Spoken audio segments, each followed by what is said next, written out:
This story around the campfire is called Gloria's Good Boy.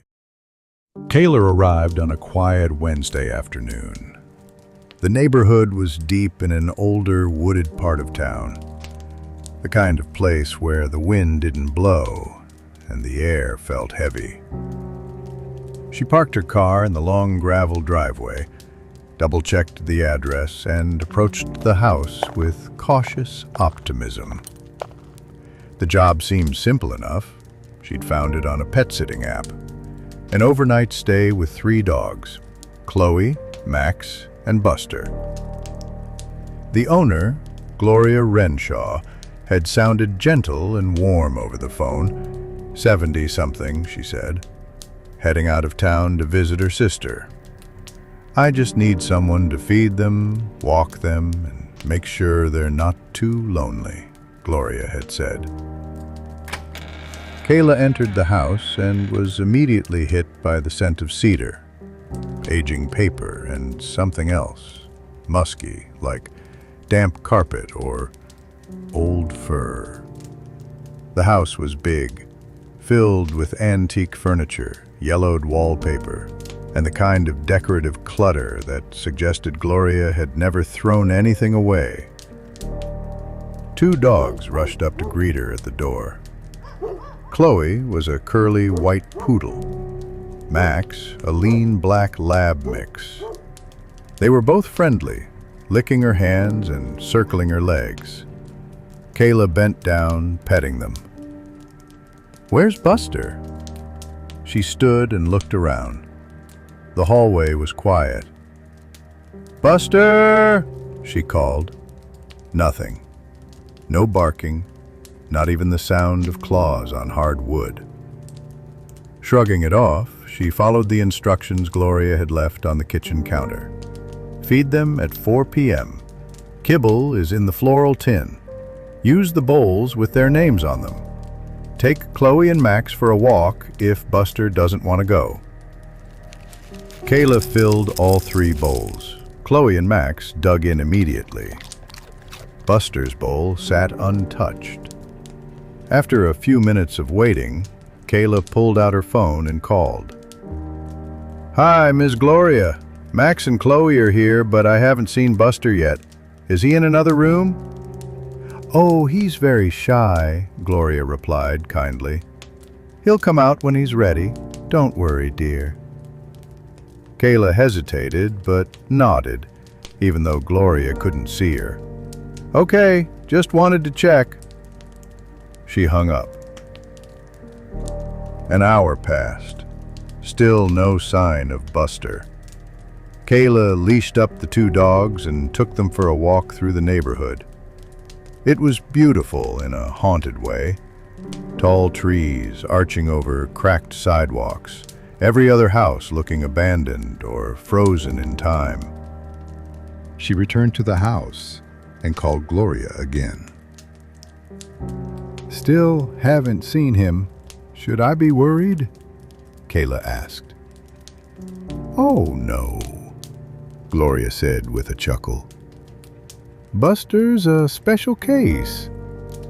He hides sometimes, has little nooks he curls into. Don't take it personally."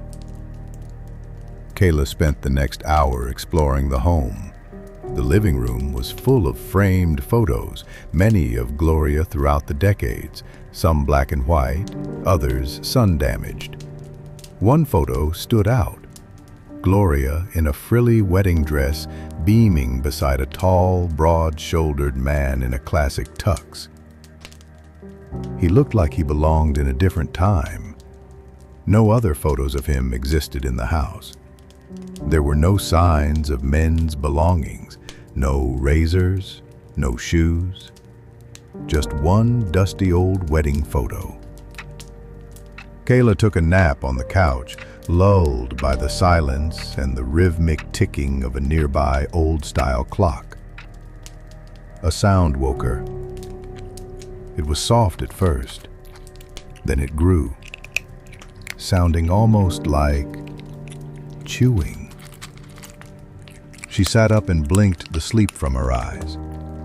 from the kitchen. She tiptoed across the hallway. Buster's bowl was now empty, licked clean. She stared at it. The bowl had definitely been full when she laid down. She would have heard another dog enter. She refilled the bowls again, calling for Buster. Chloe and Max rushed over and ate happily. Buster didn't show. She called Gloria once more. "Hey, we're about to go out for our second walk, and I just woke up and saw Buster's food was gone, but I never saw him come out." "Oh, he eats alone," Gloria replied, unbothered. "Always has. He's house-trained too, so don't worry about the walks. If he doesn't want to go, he won't." It was weird, but not enough to refuse the easy money. Kayla took Chloe and Max out for a short walk again. When she got back, she crated them both as the sun began to set. She texted Gloria, "Just wanted to check in before I head out. Still no sign of Buster." Gloria responded a moment later, "That's okay, dear. He must be extra shy today, but I'm sure you did a great job. How much do I owe you?" $75 for the day. Sent. "Thank you, darling. You be safe getting home at this time of night." Kayla smiled. Then she heard it, a low sound from the kitchen, a deep snuffling, followed by a metallic clink. She stepped softly toward the source and froze. A man, at least 6.5 feet tall, stood in the kitchen, covered head to toe in a full-body dog costume. The fur was dirty and matted, patches of it stained reddish-brown. The figure stood on 2 legs, not 4. He held a dog bowl up to the costume's fake snout, making loud, exaggerated, slurping sounds. Kayla's voice got caught in her throat. Buster?" The man stops eating, then slowly turned to face her.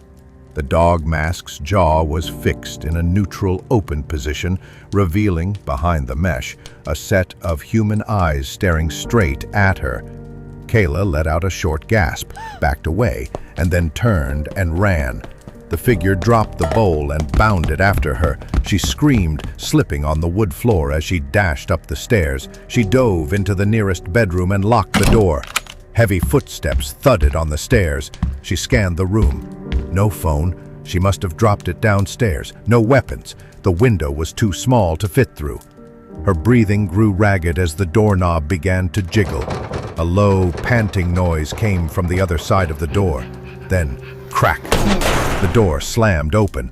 The man in the dog costume loomed in the doorway. He shuffled in slowly, arms slightly outstretched, head shifting side to side like he was sniffing. Kayla grabbed a table lamp and hurled it at him.